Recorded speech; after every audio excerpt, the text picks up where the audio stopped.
Allahumma sholli ala Sayyidina Muhammad wa ala ali Sayyidina Muhammad. Yang saya hormati pengasuh Pondok Pesantren Zainul Hasan Genggong, yakni Kiai Haji Muhammad Hasan Mutawakkil 'alallah SHMM. Dan yang saya hormati Bapak Rektor Unza, yakni Bapak Abdul Aziz Wahab PAMAG.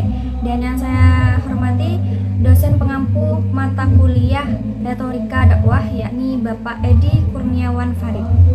Nah, di sini saya ingin menyelesaikan tugas UAS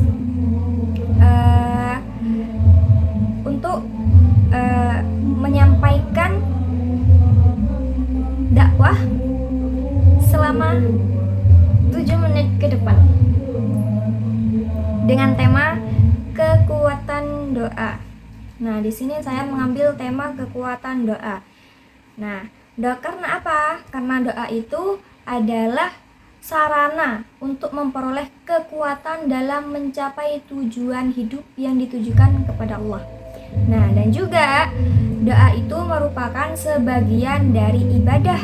Jadi bagi orang yang beriman, doa itu senantiasa dilakukan untuk menyadari bahwa kita itu sebagai manusia itu lemah, tidak ada apa-apanya, kayak gitu. Nah, oleh karena itu sebagai manusia itu kita mengandalkan doa serta berserah diri kepada Allah dalam semua urusan yang kita jalani. Ya, kemudian di sini ada beberapa tips agar doa itu powerful, agar supaya doanya kita itu kuat dan cepat diijabah. Itu. Nah, salah satunya tipsnya adalah kita harus percaya sama Allah dan yakin doanya kita itu pasti akan terkabul. Nah, bicara tentang yakin. Nah, yakin kita kalau doa itu harus yakin dulu.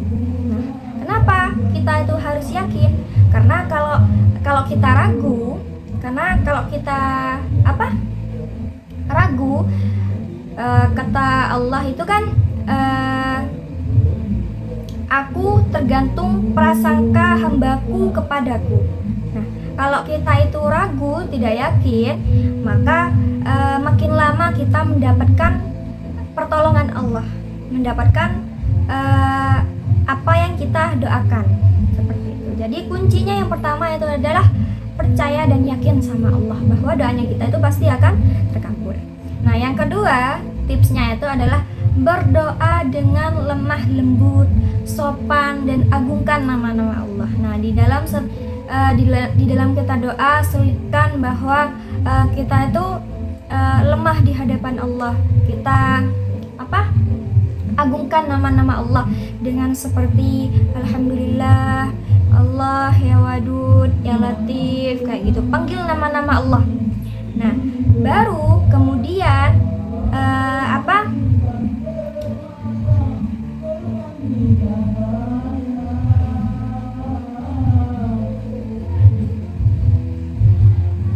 sampaikan kelemahan dan ketidakberdayaan kita di hadapan Allah.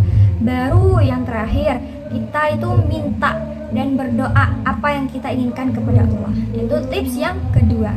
Nah, kemudian tips yang ketiga itu adalah kekuatan doa seorang ibu. Kenapa kok kekuatan seorang ibu? Karena dahsyatnya doa ibu itu memang benar-benar sungguh powerful, kayak gitu. Maka jadikan doa ibu sebagai modal hidup kita. Jadi semisal kita melaksanakan ujian, kita minta doakan sama ibu, Bu, doakan ya, semoga ujiannya lancar, semoga ujiannya itu bagus, kayak gitu. Minta sama ibu, minta doakan sama ibu, kayak gitu. Nah, jadi apa? Jadi harus selalu meminta agar doa ibu disertakan dalam setiap bait doanya untuk kita, seperti itu. Nah, kemudian kekuatan doa itu mendatangkan apa saja sih? Nah, yang pertama, doa itu adalah senjata bagi orang yang beriman. Nah, bagi orang yang beriman, kalau dia benar-benar yakin kepada Allah, doa itu lebih penting dari apapun kayak gitu. Doa itu bisa menjadi senjata yang paling ampuh untuk melindungi kita. Nah, salah satu contohnya adalah seperti kisahnya Nabi Musa yang membelah lautan. Nah, di situ kan Nabi Musa dikejar oleh Raja Fir'aun. Nah, kemudian Nabi Musa itu berdoa kepada Allah untuk diselamatkan dari kejaran Fir'aun itu. Nah, kemudian dengan kekuatan doanya Nabi Musa, beliau mendapat mukjizat dia bahwa Allah itu menyuruh untuk memukul tongkatnya yang dimiliki Nabi Musa itu ke lautan.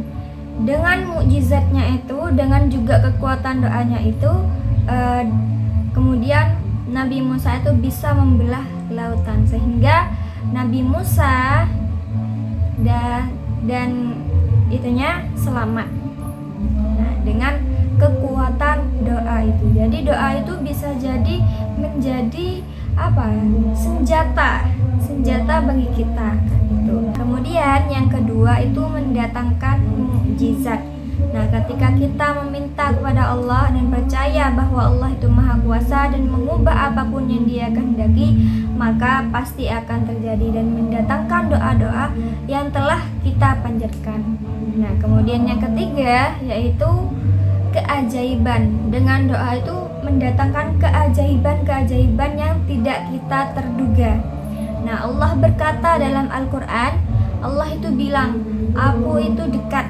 Artinya berharaplah kepadaku dan aku akan mengijabah setiap orang yang meminta kepadaku. Nah, jadi di sini Allah sendiri yang berjanji akan menunjukkan keajaiban, mengabulkan permintaan-permintaan baik dari hambanya.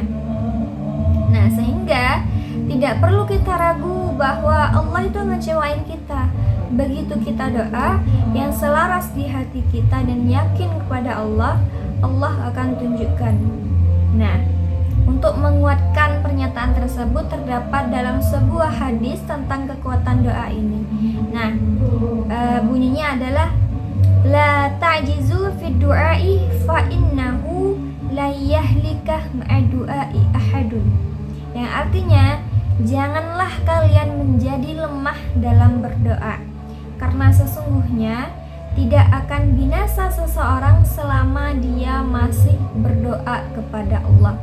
Hadis Nabi dari Aisyah.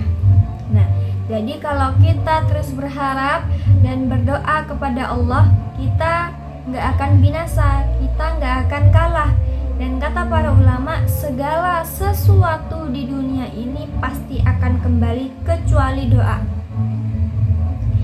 Nah, doa itu kembali kepada kita, nggak mungkin kemana-mana kalau kita yang minta, kan? Nah, pergi di sini maksudnya pergi ke Allah. Nah, tapi kalau doa pergi ke Allah itu pasti akan balik lagi kepada yang meminta, balik lagi kepada kita yang meminta. Nah, jadi intinya doa yang melangit itu tidak akan pernah kembali dalam keadaan kosong. Seperti itu. Sekian dari saya, kurang lebihnya wassalamualaikum warahmatullahi wabarakatuh.